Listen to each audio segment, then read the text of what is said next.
آية بكرة. أعوذ بالله من الشيطان الرجيم. بسم الله الرحمن الرحيم. كذلك نقص عليك من أنباء ما قد سبق وقد آتيناك من لدنا ذكرا. بسم الله الرحمن الرحيم، والصلاة والسلام على نبينا محمد وعلى آله وأصحابه وسلم تسليما كثيرا. سبحانك لا علم لنا إلا ما علمتنا إنك أنت العليم الحكيم. أستغفر الله الذي لا إله إلا هو الحي القيوم وأتوب إليه. اللهم انفعنا بما علمتنا وعلمنا ما ينفعنا وزدنا علما. بي عربا سوية هجرية باكلة أني كمناني أني بيناني أني ناني شهر شوال من هجرية kalo onontonna sawalu kalo minye bi suinye watani konontonna de muga shaharu sawal bi suinye omuga nay nasaraw ka jate ba fula ani muga ani saba kalo duruna bi suinye watannay bisuinye kalo konontona bisuinye oworona kalo du nef kalo durna bisuinye otannay. أعوذ بالله من الشيطان الرجيم. كذلك نقص عليك من أنباء ما قد سبق إلى آخر الآية. يقول تعالى لنبيه محمد كما قصصنا عليك خبر موسى. نهاية كنو على بافو مسمينا كرتا لندو أبافو كان نبي محمد أكوكو من موسى كباريا كلا إيكا تشوكومي وما جرى له ما فرعون وجنوده على جلية والأمر الواقع. أني من بولنا موسى أني فرعون أني نيوغونشي أني فرعون ناكل بولو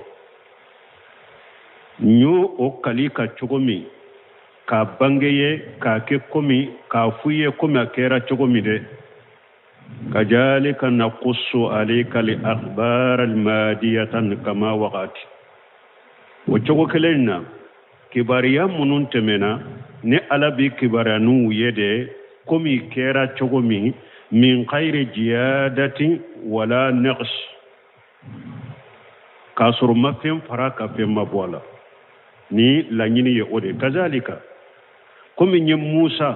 اني فرعون نيو كقيسا اني مين بوليلا موسى ني فرعون نا ككله بولوني نيغونچه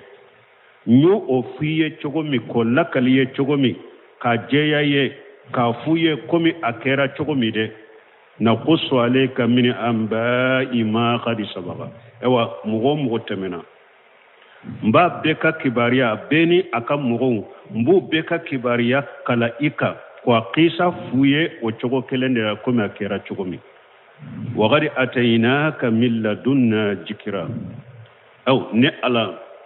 nye hakili jigi fendima hakili jigi femmi mbora ne alafe waqad atainaka min ladunna ay min indina ne ala ye dili ke ye kabonni alafe jikira wa huwa alquranul azim nye kosuma dima mi nye qur'ana nye hakili jigi fendima mi nye qur'ana mi na kabbo qur'ana mi ni ala kul la yatihi albatil min bayni yadayhi wa min khalfi wala min khalfihi tanzil min hakimi hamidi. Qur'ana min ni ala ko galontena anye galonte se kana kofe mana mogote se ka fem fara Qur'ana ka ite se ka fem bo Qur'ana la. Qur'ana jigina kabon masarefe masammin ye kodon masaye masammin tanunendo allazi lam yuta nabiyyun min al-anbiya masammin ni ama dilike nabi nyuma wala nabi nyuma munun temena alama fendima mujbu isu ila an qutimu bi muhammad sallallahu alaihi wasallam nabi nyuma ni ala yuci katan nabi nyuma foloma katon wa utimme baka ke cidenya sallallahu alaihi wasallam alaka kisina tanuni baka alama kitabu din nabi nyuma shima kitabu mimbe komi kitabu min dira cidema minye nin qur'anai wala akmala minhu nabi nyuma shima teme ni kitabu dirama kitabu min timmelendo na dafalendo komi qur'ana wala ajma li khairi li khabari man sabaga wa khabari man huwa kainu ewa kitabu shite kitabu minye mogo ka kibaru ya fara nyogonka mogo munun temena ani mogo munun bena fo kata jiya wuli kitabu mana kitabu munun nyu ka kibaru ya fara nyogonka ka fo komi qur'ana wa hukma al fasl bayna an-nas minhu ewa kitabu madi nabi nyuma ma cide nyefana kitabu mimbe faran fanshiya ke har ka hada madon fara ka bo nyogona ka qur'ana bo wali haja ninde koso aya mimbe tugunin na alabino fo من أعرض عنه فإنه يحمل يوم القيامة وزرا من أعرض عنه على كل مغني كودي قرآن ما يبنى قرآن ما أي كجب به وأراد أن اتباعه أمرا وطلبا نمغو يقرآن قالون تيجيا قرآن يبنى كتب قرآن كو أي نعمر نميني أي مين ينفي ibanna katuwa ko wabu tagal huda fi ghairihi etara kanda nyine qur'ana tanadela fa inna allaha yudilluhu ala botigla mugo filide wa yahdihi ila sawa'il jahim abotigla mugo bilakata jahannaba chamanche dela min yajhima chamanche wodi ato alako o man arada anhu ni mugo banna qur'ana ma eye qur'ana galontiga ema so katugo qur'ana ko ayinya marani minye ayem minni fe ema so katugo ko fa innahu yahmil yawm alqiyamati wijra yawm alqiyamado ika junubu doni girima ibata ikoka kanana qiyama keneka خالدين فيه وساء لهم يوم القيامة حملا tumami ala ko ibe ka junubu doni takana na qiyama ni mo banna qur'ana ma nimbe ko men ala ko o man yakfuru bihi min al ahjabi fan naru maw'iduhu ala ko kafir jama kulu munumbe nu kafira ni qur'ana ko min bilalu nyewe jannaba tasumade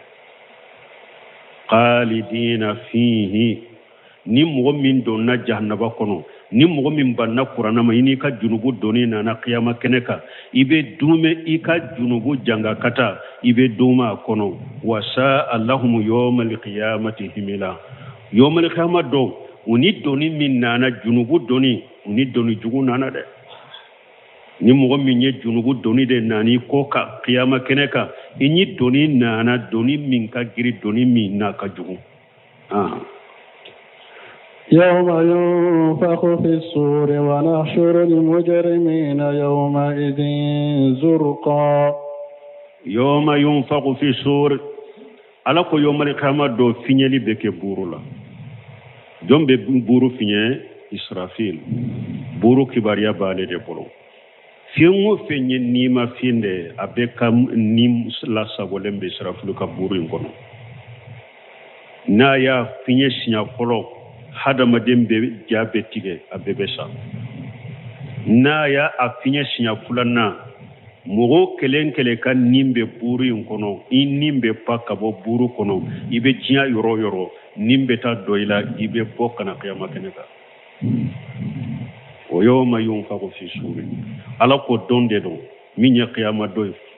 israfilu abe finyeli ke buru la wana hasurul mujrimina ne ala mbe cinyade kila ini junubu ton ba be fara nyogon ka qiyama keneka yawma iji juruqa o don unyaw be komi bulade unya kise abeke komi bulala made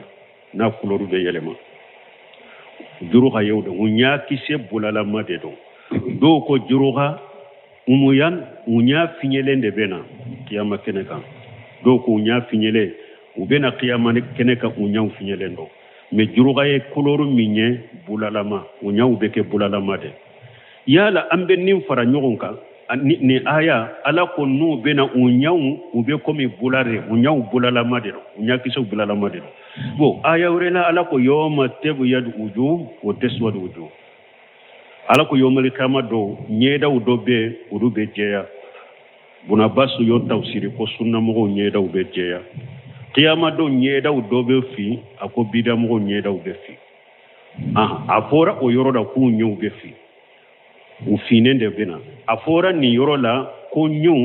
u bulala mawdero tawsiri kala u fara nyonga u ko nyeda u debe fi fini fora yoro me we nyeda u de nyeda u be fi me nye yere kise kuloru o de beke komi bulalama nye kise kuloru de be yelema kono na fili bolo hammi bolo kammi bolo o nye kise kuloru be yelema ka ke komi bulade bulalama de nye daw yere fini ndo kirikiri komi sudibi u bena nin togo de la tinyali kela u bena qiyama kene kan nin togo de la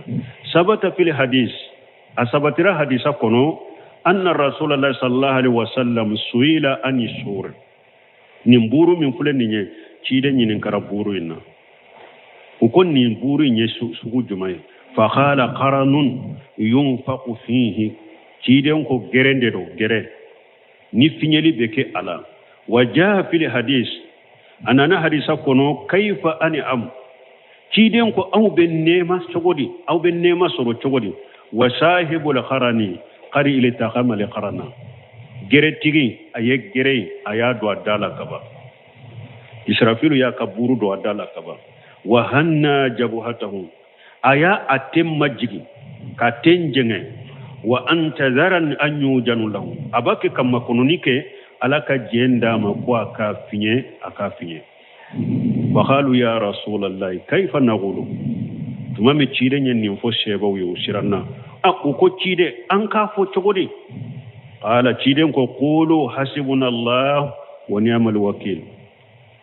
akwa ya fa ka ko ala yan wasa an yanko di alama ala allah tawakkalina an yanko shin shi alaka chiden ko ya fo nin chogo dela donc ni finyeli de israfilu be finyeli minke burula ni kununu ye wana hasuru lil mujrimina yawma idin juruha qila manahu juruqu al-uyuni min shiddati ma hum fihi min al-ahwal doko juruqa koroy munye kun nye kisho be komi bulala made ube ke komi ukoloru be komi bulala made yomali qiyama siranya munum be qiyama keneka o sirane kama nyew kishe no koloru be yele made fi man komi be jema komi be nyeka ulu tabe ke bulala made qiyama kene siranya na ka juruko gele ya koso يتخافتون بينهم إن لبثتم إلا عشرا يتخافتون بينهم أو أبيك دوغو كما وفو ونينيغونشي قال ابن عباس يتشاورون بينهم ابن عباس كو ube nyogon sawara ube nyogon hakilina nyini ay yaqulu ba'duhum li ba'di mana ube nyogon kuma nyogonya gundola dogola ka kuma dogo fo nyogonye me ube kuma juman dogo fo illa bistum illa asra uyere ba fo a mana ubu ka jiya shigi uye qiyama kene siranya minye uya joro minye har ni minye samba kele de ke jiya kono u ka jiya shigi dogo yara unye koro ka ke komi suta ka ke komi tileta nyogona uye kuma dogo fo uyere ni nyogonche uko illa bistum illa asra ama foi ke jiya kono ni suta nyogona te tileta nyogona ay fi dari dunya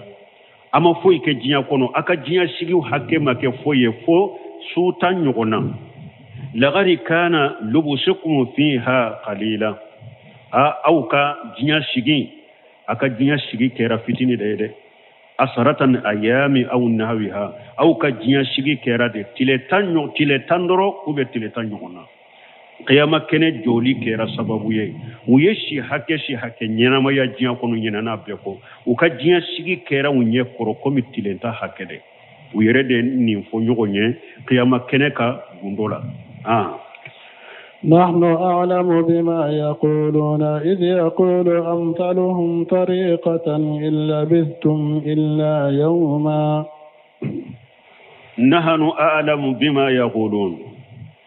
ala ko nunu fule ka ko min fo ni nyogon ce ka gundo nyogon yala ba ke ka min fo ni ala ba do koy ay fi hali tanajihim bainahum uye gundo nyogon nya min ke woni nyogon ce uye dogo dogo kuma munun fo ni nyogon ce ala ku ye min fo ni ala ba do koy mbado ye min fo ni nyogon ce iji yaqulu amsaluhum tariqata tumamu ka hakili mautumba fo o yere yu ka hakili mau de munun ka hakili da falendo wula wuluko illa bistumu illa yawma aw ma foy ke jinya kono ni den ko ne nyonate li qasr muddati dunya fi anfusikum yawm al ma'ad sagali do ni jinya sigi do yara wunye korode hakili mau yere de ko ayi amma foy ke jinya kono ni den ko ne nyonate li anna dunya kullaha wa in takarrarati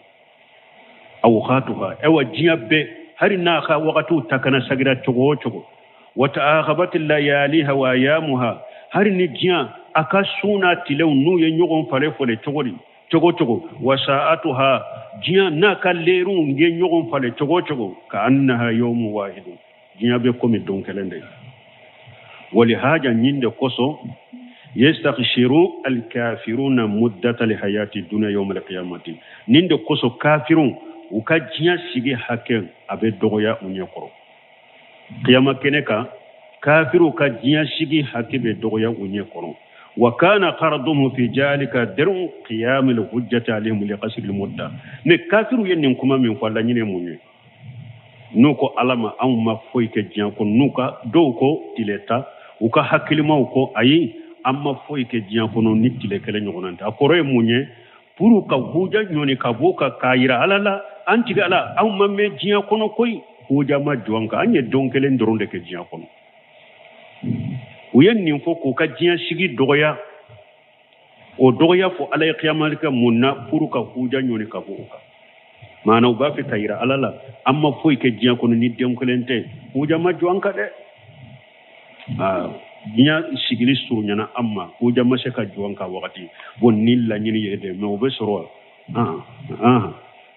ويسألونك عن الجبال فقل ينسفها ربي نسفا aya wore kunon kwala ko yoma taqumu saatu yughsimu lil mujrimuna ala ko dommi ni qiyama be jow tinyali kelaw bu kalide ma labisu khayra saat ko uluma foyke jinya kono ni leri kele nyugonati kata aya laba walakinnakum kuntum la ta'lamun aya wore kuno ala ko kam labistum fil ardi adara sinina ala ko aw yessa sanjate hake jumanke dugu koloka qalu labisna yawma aw bada yawm kafiru ko an ko niye don kelende ke jinya kono ube don do yere madafa fashali adina ala ko yejjati likelaw nyininka qala illa bistum illa qalila jati likelaw kuma o ko ama foyke jinya kono ni wakati fitininte law annakum kuntum ta'lamuna aw tumbe jinya kono wakati min na tunya do ko jinya sigiye wakati kunkuruni de atunte ala soso atumbata ke ala batoy ay inna makana lubusukum fiha qalil ako aw kashigi aka shigi kera jinya kono fitini law kuntum ta'lamun na tunya do ko jinya ka wakati ye wakati kunkuruni de la saritum li baqi ala al fani wala la garam min beto atumbo sugantiya jinya ka jinya min beba mi amanin de do kato jinya kono atumbe jinya kono wakati min na tunya do ko jinya wakati ye wakati kunkuruni de ko jinya sigi fitini de atumbe la garam min beto atumba sugantiya jinya ka jinya min beba walakin me tasarrafutum fa asatum tasarrufa me awya aka ko ke jiya kono aka aye ko ke chogo aya juguya qaddamutum li hadir al fani ala daim li baqi mi awtum ba kono ayode bila ni abeba aw yode bila fenye minye kudaye min ye bara min be to min be ba aw yode sugantiya aw yode bilam penye min be to min ye lagaray o de yasru ni nyaw suru o ko fe yaqulu taala ala ko masamin kortalendo wayashalunaka nil jibal ala ko cidema ubeni nyinin ka kulula ay hal tabkha yawm al qiyamati aw tazulu kuluba munun fulen ni cide ubeni nyinin ka yala nin kulu nunu qiyama do kulu imbe to u chogola rete wa ube kulu imbe wuli ka boyede ubeni nyinin kan ina fa qul ma marika fuye yanshifuha rabbi nisfa ay kulu nunu te to chogola qiyama de ala be kulu imbe bokoti abebe wuli abebe bo anola ala be kulu imbe ke komi gongo de komi bogo mugude ka chari ka suru fiye nofe kulu imbe be tare ay yujhibuha an amakiniha alabe tanan abe kuluyin ta abu tanu ye kubu ukayorola wayamhaquha wayashiruha tayshiran alabe kulula tamade tamadambela nana kuluyin bebe tire kake gongo de kake bogo de kata abebe bo nola de abe suru pinye no fere kata ni mfuye qur'ana yoro chamala ba fo de kul nu ye tire nyin ka ba fo kul men niro la ko fa kul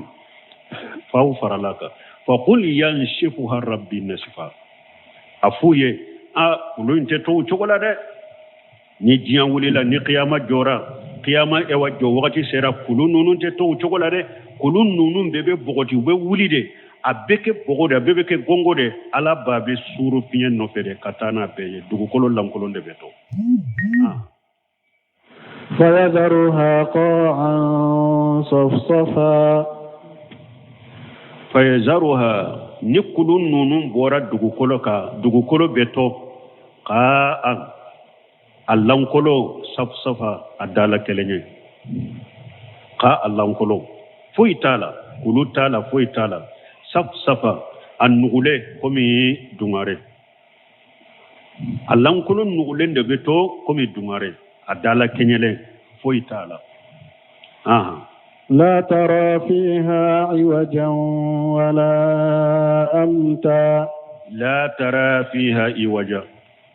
إتجنيه يدغو كولي نا تينتين تالا ولا أمتا دينا تالا تينتين تالا أبيبي دالا كنيدي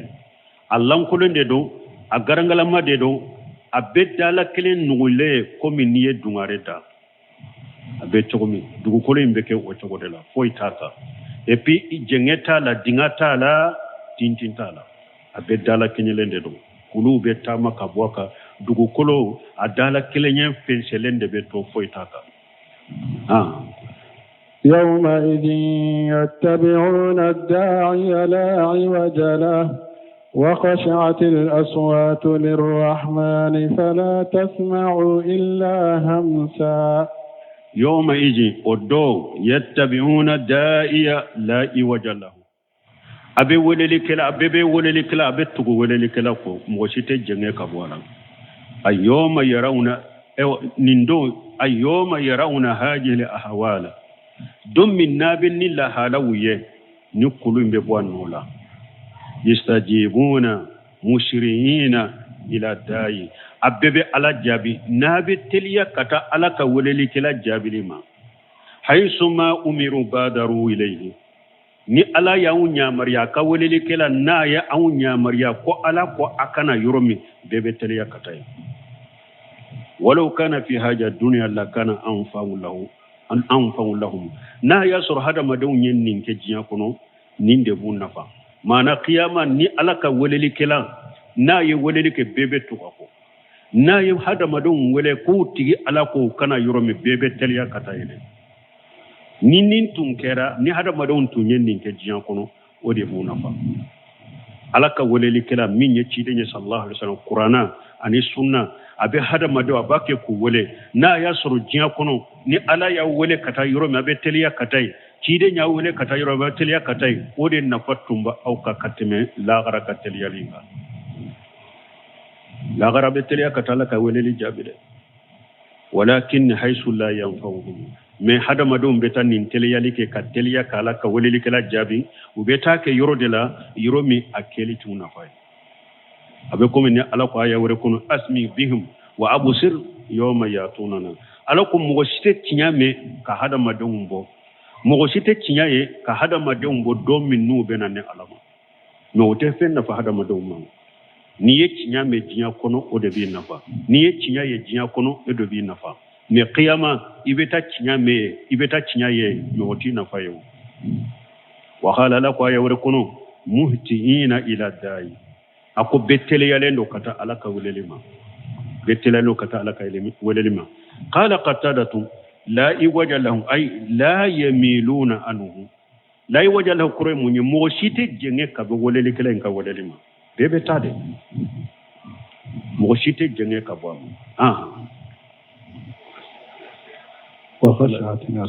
wa khashiyat al aswat lirrahman odo kaumbe majigina kaumbe yu dade alay sakanati kaumbe sabatira kaumbe yu dade alay wa kaja qala suddum fala tasma'u illa hamsa kaumbe majigira alay odo ite fui me fo hada madenka kuma ni hada madembe kuma minye wa adawolon lamaga damulun lamaga ka ibo doronde me kuma bebe fo daju korode dawolon lamaga kan doronde be mete kuma me mola do ya hamsa keninde do ko kawum bebe majigi alaye kawum bebe dade alaye ite foi me fo hada madon sunanu tamato ushen kawum dugu koloka ni oteite foi me hada madon ka sheun nka dugu koloka doronde be me kante me kambe dade lendo ube minye e wada wolum la magaka ko doronde be me sakanat wa qala suddin la tasmu illa hamsa yani watil aqdam ko sheun e wa ntama ka dugu koloka qala hu adadu min al ulama doni ka bagu jata do yenin ko wa qala akharuna sautul qafiy do ko ay ko kamma jigile mana dawolon la magaka ko doronde be me illa hamsa nin tawsir fulade furana kuma dogo kuma doro ibode me imma hada madun shena nonka dugu koloka nu ote foite me kambe majigilendo alaye ado abe dadele na do abe makulendo fala tismu illa hamsa يومئذ لا تنفع الشفاعة إلا من أذن له الرحمن ورضي له قولا نندو ألاكو آية وركونو يوم ياتي لا تكلم نفس إلا بإذنه فمنهم الشقي والشهيد ألاكو دوم من نندو يمانا قيامة دو أكون ننشي تسكا كما نيالا ديما جينايكا كما أكو دو مغوكونا نغو بيدي ودو مغوكونا دو بي وكوفي ألاكو يقول تعالى يوم يجي أي يوم القيامة ألاكو يوم القيامة دو لا تنفع صفاءته ako surunyali donte fennafa ay indahu surunyali donte fennafa moshiya qiyama keneka illa man azina lahu rahman wa radiya lahu qawla fonni ala ye jendi mimma ko e ka surunyali donke ani fana akasuru e fana ye kuma fo jinya kono kuma munu ni ala be ni sonjanu nin tigite mo sitte se ka surunyali denko mo kay qiyama keneka de abe ko ni aya wari kuna ni ala ko man zalladhi yashfa'u indahu illa bi jinihi ala ko moduma be se ka delili ke ala fe ni ala de majena jinya masake wude do e be se ka ta wudeli hari ni ma saruma ibe ta do ka ku deli me wote ala ko mo de te se ka ala deli qiyama do fo ala yire de ka jendima ani pana kasoro ala jinya na ka kuma fota wuye oda to aya wure kuna laku wa kam min malaki fi samawati alakum malikiya kacca sanka bayna la tughni safa'atuhum shay'a wa kad dalili tesaka mughshina fani fuye illa min ba'da nya janallahu liman yasaw yarda fonni ala jenana ni mugo min kad dalili ke ni munyi ala jia o yereda ni anifana ala kan ni sonjay ko wa qala lakum ويوم يقوم روح والملائكة صفا لا يتكلمون إلا من أذن له رحمن وقال صوابا على قدومي ni jibrilu be jo ani malikiyau kake safaye o don mogo side tese ka kuma foni arhamanu jenanai ikakuma ewa ni be kuma fana ibe sababa de fo de ibe sababa de fo o fi sahihaini anana bukhari muslimu da anni rasulullah sallallahu alaihi wasallam kabo alaka cidema balmo ni surunyali dommi fulani ni doni ke bawo yesu nyali doyi wo ya tila kata tila yoroma woro surunyali dommi beke qiyama keneka ala dalili munum beke qiyama keneka wo yu tila kata tila ma woro tila ma saba ciden kere kere na nowe do be nani na faraka saba ciden kere kere ni suranyini dom mununye saba de bun kasiri fuleka sabayi afuleka afolo de doya uba fo mimma safatul ujuma surunyali dombay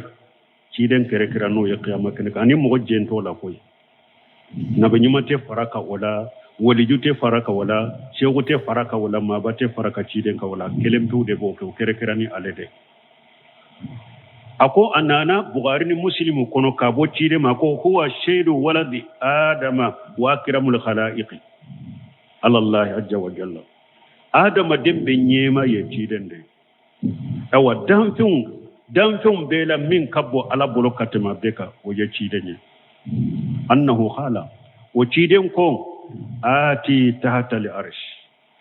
ciden ko ni alayre sunyali dom bammin na ba ke na kire naye a ko alayre te soko ka yere mate de ciden fana de kabbo ala bolokatema damfin beka adama dembe ka nyema do min ni sankaba dunke kun bunka sirbana aba hadisa do ni e wa hadama dumbe nanye mugo nyini ko mugo ka ala delanye ala kana kiru tige ante mugo soro ko ambe laba kata ciden ko ati tahtale arish akum benal larish koro wa akhiru lillahi sajidan mbeppi alaye kasudri bi alaye wa yaftahu alayya bi mahamidan la uhshihi al'ana ciden ko alabe tanunu do dayelenye ka tanunu do bilanka hakilila o tanunu kunto jiya kono folo nto wudu do de kinto jiya kono nto do qiyama kenede ninye sudri billahi shikoro alabu o tanunu bilakanama fayadani ma sha Allah yadani ala binto sudrula ala yakanu kunto sudrula hakemin binto sudrula ثم يقول وكفت على بافو يا محمد ارفع راسك بافو محمد يكون كرتا وقل يسمع كما يكا كما بلامي يسمع كما يكا كما بلامي واسفا تصفي ندلي يكا دليل يكا دليل بمنا قال تيدن كو فيهد لي حدا وادخلهم الجنه ثم اعود اكو على be jama kuludo ta ko diman kam man tawna mbo wuluta kudo arjanna kono o ko fembe sage ka ala dali fa jakara arba marati salawatullahi wa salamu alayhi wa ala sa'iril anbiya tiden yenni fo sinyanani akombe ala dali ninyi ala dali abe groupe do taka diman kam mantolo mbudo arjanna kono mbe sagi ka dele abe groupe do taka diman mbudo arjanna kono kam mantolo ayenni fofo sinanani o fil hadith aida anana hadisa warela yaqulu ta'ala ala bafo masamin qur'an akhriju minan nar man kana fi qalbi misqala habatin min al-iman ni cidenya ala deli na ya la deli ewa ala bafo aye boli ke ari jahannaba kono mogo miskala jara dengenye bile fitini hakel limaniya apwa hakebe mogo ka limana dengenye bile ni wa hakel limaniya be mogo biskun kono jahannaba ya be bo woyede tawhidi tigi mununi junubu sera alama nu donna jahannaba kono fayukhriju khalqan kathira ninnin fora ubeddan fen chama bo jahannaba kono summa yaqulu akhriju minan nar man kana fi qalbihi nisfu misqal min al-iman o ko fela bafo ayi mogo bu jahannaba kono mogo dengne bileni fitini apwa haket tilanche liman yabe min bisukun kono ayi wulu kono bo akhriju min an-nar man kana fi qalbihi ma yajinu jarratan aw ayi mogo bo e wa jahannaba kono mogo min ni liman ya bala liman yabi ni abe dengenye bile ni pese man kana fi qalbi adinan misqala jarratin min al-iman fo ala ba fo aye mo bo jahannaba kono mo min ba koro dengenye bile ni po hake min bo koro al-iman be min duskun kono ya bo jahannaba kono donc ni tawhidi tigi munun do na jahannaba kono ciden be ni sunyari donke donc anko surunyali dom munun be qiyama kene ka anko cide doni kaba yutila kata tilema woro don yutila kata woro fula folo ye munye awwaluha safa'atul ujuma surunyali dom munun kere ni cide nya folo ye munye surunyali dom bay wede ni samba bi duru hada madem bode ke joli la qiyama keneka tilebe na kasurunya hada madem mil do ko nyata hake do ko kale kala tilebe surunya hada madem wode hada madem be woshi do ka woshi jibu sorali ka bakuru fulara do ka woshi jubu ka kumbelela do ka woshi jubu ka chamantila do ka woshi jubu ka disila do ka woshi jibu uda kono komi karafe do yerebe tunu ka woshi jila nin kera hada madem bebe faranyugonga ante mugonyini mimbe ala delanye a mu'mini na kafiri be de be nin chunali do nin delili nyini a mu'mini na kafiri be ana munafiqi be kiyama kene mugobe ube faranyugonga ante mugo deli mimbe ala delanye ante mugonyini mimbe ala delanye ala ka jigi ka kiru tigani nyogonje be kita yorodo ko bonyanan kasade kiru ka tige yere mimbe ta yoro mi kata o be fara ñogo ma ba fo am dantile jonna am be faye adama de an kata adama fe o beta adama fe adama ba ka wutura fo ala ko ne yere kana yiri do ntado ala be min ken ne yere la nafsi ne bi nyere de makarabi bi nyere de makara ne te sede ayta nuha fe ale de ci dem floy am beta nuha fe nu haba fe ne ala deli do ke amin nya maryanka ke ala yin jalagola nye yere taro bi min be ke ne yere lantese nu haba ka wujurafu nu haba fo ayeta ibrahima fe ambeta ibrahima fe ibrahima ba fo ne galon sabatike bi ne yere taro ala binke chokomi ne tese ayeta musa fe ambeta musa fe musa ba fo ne ye mo fagala ma wurdu dinema ne taro bi ala be min ke ne yere la ne tese ambeta isa fe hadisa kono isa ma ujura fo me aba fo tese isa ba fo ne tese ambeta muhammadu fe sallallahu alaihi wasallam aba fo ana laha kidem ba fo nimbe ne de yen ne de be sheka kidem be abeta bi la reshi koro adi sanna cogo dola ka ala deli ala ba fo ka kan ko abe ala deli ko ala ka jigi akana kiru tige damfe no ngonje sanka ba fulo malika be jigo ya soro jinani hada made be qiyama keneka sabu ka ba fulo malika be jigi ka kori jinani hada made nya ka ke arankelenye sanka ba fulo malika fana be jigi ka kori wulula ka ke arankelenye sabana tabe jige ka kori wulu fanala nani na tabe jige ka kori wulu fanala duru na be jige ka kori wulu fanala woro na be jige ka malikaw be jige ka kori wulu fanala wolon fulana malikaw be jige ka kori wulu fanala jinani hada madende ba beche kabano jema sankaba be chinoye ala yere be jige waja rabbuka wal malaku safa itige ala bina qiyama keneka malikaw safa lendo kujo subhul qudus rabbul malaikatu ruh malikaw bake ka ala sene adro ubake ka ala sene ya masaba imbeji ni ala jigina kana qiyama keneka ewa awafu jinani hadama de bo yorobe min bolo sankere felaw ni dugu kolo kere felaw la ta yorobe min bolo ni be se ka botade ko damina to fulere la tanfujuna illa bi sultan mo sifana te se ka boya ni delati bolo o delati mo sifana bolo o fangate mo shilayo ko ibe se ka boya min be se ka ta yoro mi ta ko ya ma sarali jinni wal ins ta yoro de be mo bolo be jolen be balmu bom be mo foro be cheikhu be ma baw be men ni surunyali do nin kere ni cidende be ninke ni ala nana na jigina ko boyoro be min bolo ika bo tayoro te mo bolo ala ba fo aina muluku dunya aina jabbaruna aina almutakabbiruna liman almulku alyawm ala ba fo jinya kam masake ube mi jinya mo munun tumbu sago ke ube mi jinya yere bonya ba ube mi bi marali e jontai la yatakallamuna illa man azina lahu rahman wa qala sawab jombe sega kuma kila tewo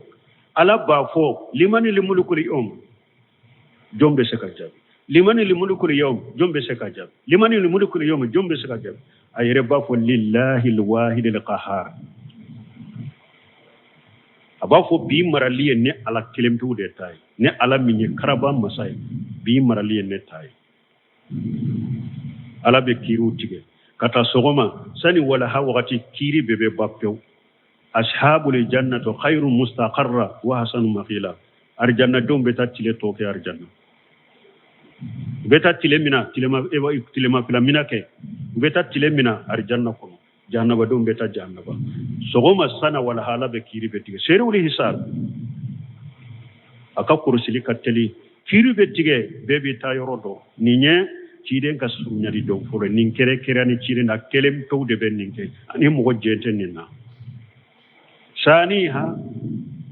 sunyari don fulana min kere ani cida ni mo te jala safa'atuhu li ahli aljannati lidukhuli aljanna arjanna dem munu nyire ya arjanna dem no be do arjanna kono de arjanna da tugulende be munye folo jente duma ku ka to folo ciden de be ala deli ka fontige ala abe ala deli ko ala ka jendi arjanna don ka do arjanna wala ala be jendi munum be do arjanna ba fu kado ni sunyali dom min fulani ne ni fana kere ni cirende ni nde fulana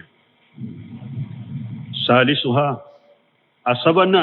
safa'atu rasul li ammihi abi talib asabana ciden be sunyali dom min ka binanke abu talib ni surunyali dom fana kere ni ciden doronde sino mogo be kiyama ken hari ibrahima alama wordu dama aka surunyali donke ewa afaye ko alaka bo janaba o alaka janaba so fege ya wordu madama ciden doronde kere ni ninye ala yenni wordu dama ewa abu talib fana de kere ni ninye kabo kafiru to chela ni surunyali dombe kaye ko atebo janaba de parce que kafiri te bo janaba de ciden be ala deli de ko ala ka jahannaba so de fegeya aka janga kata de fegeya aka ciden be ni sunyari donc abu talibi akere kirani ninde ni sunyari yo ciden ni mogote jennina mogo site kiyama keneka ni ka bewa mogo minye kabriye ibe ni be se ka ala dela ko aka bo jahannaba ko ala ma ke mogo siye ko na kiyama keneka ika mogo minbe jahannaba ko ko ika ala dela la ka janga kata fegeya ka o makiye kera ciden kelem pewde awa makke mo si fana ye jahannaba dawna ni abu talibite akunye munye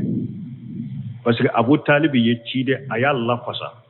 ka to aka kafira la ye ciden deme tora min tumbe da ciden kam makka abu talibi ya deme ka Allah fasa wora to dondola parce que abu talibi cide tuma mi saya nana na ciden ye fere bede tige ka kattewa yire jija bede ke abu talibi kana sa kafira la akasa limaniya la pour akar janna soro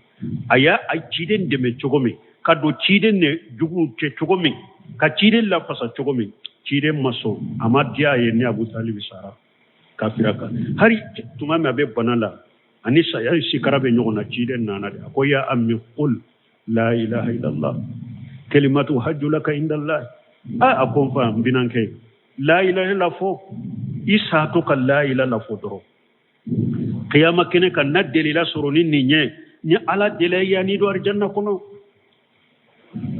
mami cide nyen kuma fo aya sura abu jahl ibn abdullah ibn abu umayya ulube abu talib bana ba tokkoro ko tariqa wa millat abdul muntalib ko abu talib masafe saya nanima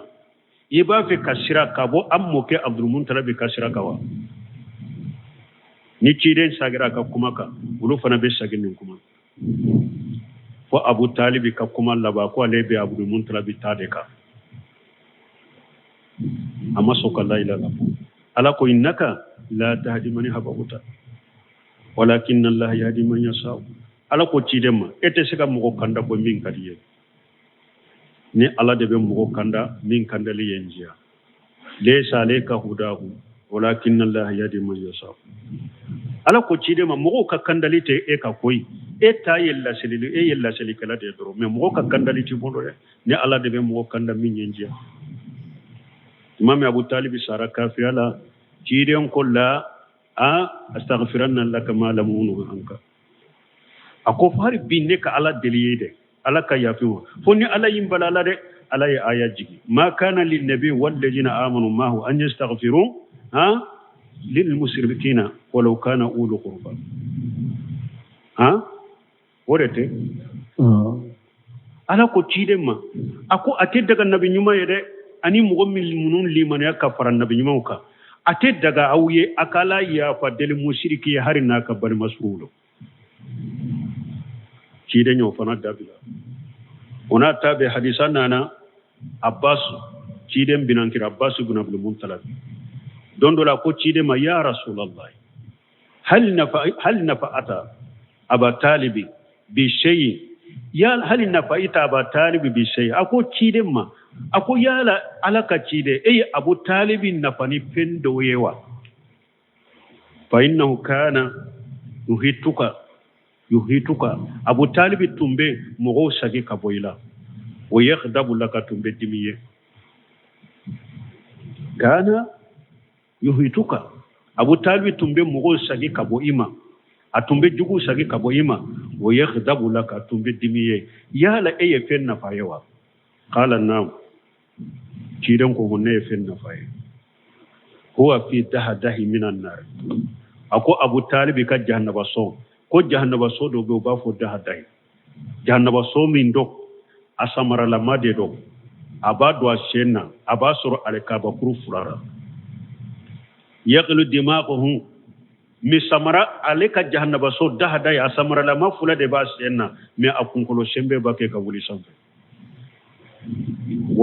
ولولا أنا لكان في درك الأسفل من النار أيني دملي منك ni o sababu tunte Abu Talib yenni la fasalin nin kadde meli minke tawhidi la no sababu tunta tumbe ke jahannaba dembe dugumade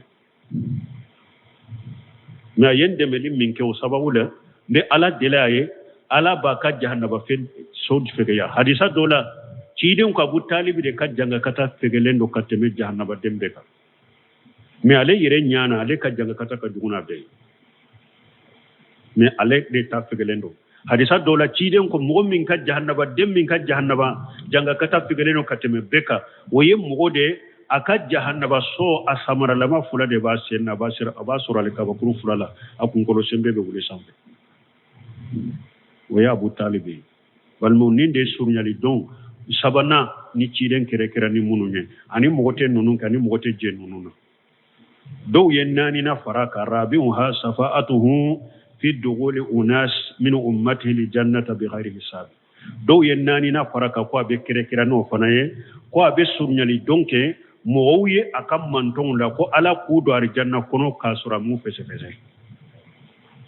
do yen nin kennani na jiden kire ni surnyali do mununye me do yake ni nani na men fure ni ani mo to be jennina Sheikh Abdallah Bumbaji aleye sabainde fo ko kire ni sabamin fo safatul ujuma anika ala deli arjanna de unkatu arjanna anika ala deli abinanki ala ka janga kata fegeya Sheikh Abdallah Bumbaji sabami fo ko ciden kire nuye surnyali do munu ni sabadero Abdul Aziz Rajihi apana ni sabade fo na ayek sarahu usul sunna li Imam Ahmada tumami ayo kitabu sarahu safaatu yura apana ni sabade fo ko ciden kire ni nunu de qiyama keneka ani mo jente nunu donc safaatu surnyali don do bebe oke ciden boke na banyuma to boke mo nyuma boke malika boke dem fitinu denyere ni munun sara qiyama kene kan no be surnyali donc wo uluke ulu e juma أولها صفاءة لأناس قد دخلوا النار في أن يخرجوا منها ويدي كسرنا لدونك مغوية مغمون دونا جهنم كنو توحيد تيجي منون كراك جنوب تيجي نو دونا جهنم كنو ني علامة يافوما دليلي بك نو دونا جهنم كنو دليلي بك وتوحيد تيجي جنوب تو كابو متيرن درون تلينك أنين نبي نيمو توبن نينك مغو نيمو بن نينك ملكاو بن نينك demisem fitinu munun sara u denyere numa u benninke mogo munun donna jahannaba kono kabayra jurmu tigi tawhidu la u kabo jahannaba kono ni nye shafa'atul amma bebe ninke ciden dronta ke ciden bake mogo waru bake asani afulanna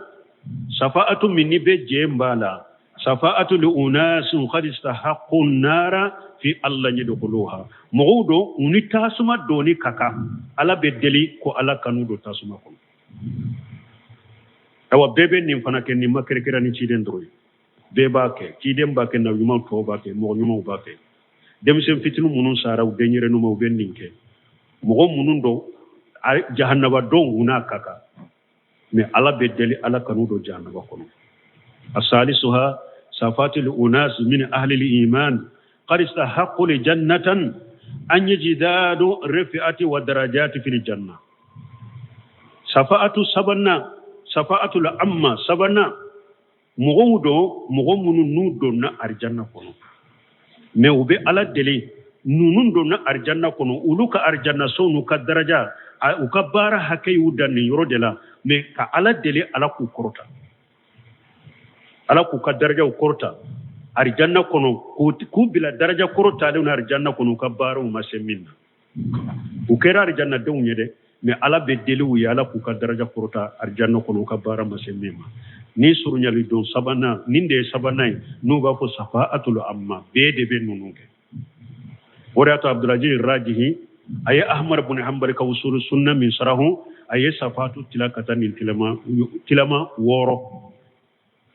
sabati den kere nu ye saba be boke me minye qawarijun ani mu'tajilaw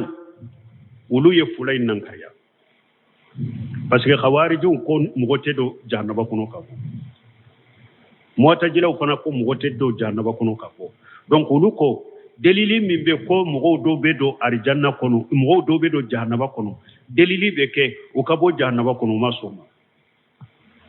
mais ahli sunna wal jamaa hadisan de nana ni na mutawatiru hadisan munun kacha daw benula ko kabaira junubuti tauhidi kabaira junubuti be do jahannaba kono be bo me qawarij ma swama mu'tajila ma swama odi yato ni safadu mun fulen ni sunya di don fulan min fulen ni qawarij ni mu'tajila ma swama uyun nan karya sunya di don min beke ko munun be do munun do na jahannaba kono kabo ube munun ni jahannaba wajiburu ka delili ka ke kana do jahannaba kono ni safa fula qawarij ni mu'tajila ma swama uyun nan karya parce que wulu bolo ni mogo min ni ewa ikafire la masera ni kabaira jungutige la gara jahannaba de wajibiri ka foite ika jahannaba domba ewa ni donna jahannaba kono kono ite bo odi ato ni safa fula ni surunya di don fula ni jama kulu fula qawariju mu'tajilaw jeydiyaw sabana nunu nyen nin nan karya me ahli sunnah jamaa ka dalla sabati lendo bon nunu nyen nunu nan kariya munnan ko la tanfa'uhum safa'atu safiina aya munun nana amula ka ewa sunyali donge qiyama keneka ulu dilola ulu ko ka delela we me ulu be kafiru de ka aya munun bena ko la tanfa'u safa'atu safiina we kafiri khawariju ni mu'tajila utara o aya munun be kafiru ka ulu tara o aya de bila tawhidi tiki kawera jungutika kasurala ko yoro minni mogo ni ala ko sunyali don baw ka sunyali don tefen na fama wayede ni min sara kafiriyaka ne tawhidi kawera jungutika ulutede ewa balmo ala fuleka safa min foya sunyali don min fulan aye saratu de fois doko sarati munun fana be safa ala puru yomali khama do ikate sunyali don bagaye sarati sababa la de iridallah anil masfu illahu sarti fole munye sunyali dombe ke eminya kasura la jenen bi koro li qawlihi ta'ala wa la yasfauna illa liman irtada ala ka aya koso ala ko surunyali don teseka surunyali don baga teseka suna don ke mo siye foni ala yere jena mo min ko surunyali don be ke eminya ka soro ala jena bi koro ni nye folo ye asani fulanna ijnullah lil safi fulanna mimbe surunyali don fana ke ala ka jenda ma ko akake ni sarti fulanna mimbe surunyali don ke ye ala ka je akake o de lay jumaye manjal ladhi yasfau indahu illa bi ijni ala ko mo juman be se ka delili ke ala fenni ala majena ni nye sarti fulana sarti sabana iridallahu annisafi emi nyerebe delili ke fana aka soro ala jenana jenem bi koro o de be ni aya kono ya o de lay munye ala ko aya wore kono illa min ba'di an ya'jana allah liman yasau wa yarida onana aya wore kono ala ko fo ni ala jenen ko fe mogo ye ni mogo min jara ala ye ala jenen ko fe ye ko ka sunyali do inke aka soro fana aywa ala ye jendi mai ka sunyali do inke aka soro fana ala ni sonjalen bi ko jenen bi ko donc mbalimo pour qiyama do sunyali do inka ke ni sarti sabate balade mogo nu be yere negela ye ambe karsari no fe ana ala dilanye ambe karsaru nefe ana sunyari don kanye ni sarti sabade balade delili be ke eminye akasoro ala jennembe e koroni tawudi sira ala mallaba fulanna mimbe delili ke ye akasoro ala ye jendo fana maka delili ke ye sabana mimbe delili ke ye akasoro o fana ni barawni kuma usira alama ni ala ni sonjale mbako ni sarati o dafarade sunyali do mbeke abe komi wakati sera subhanakallahumma rabbana bihamdika ashhadu an la ilaha illa anta astaghfiruka wa atubu ilayk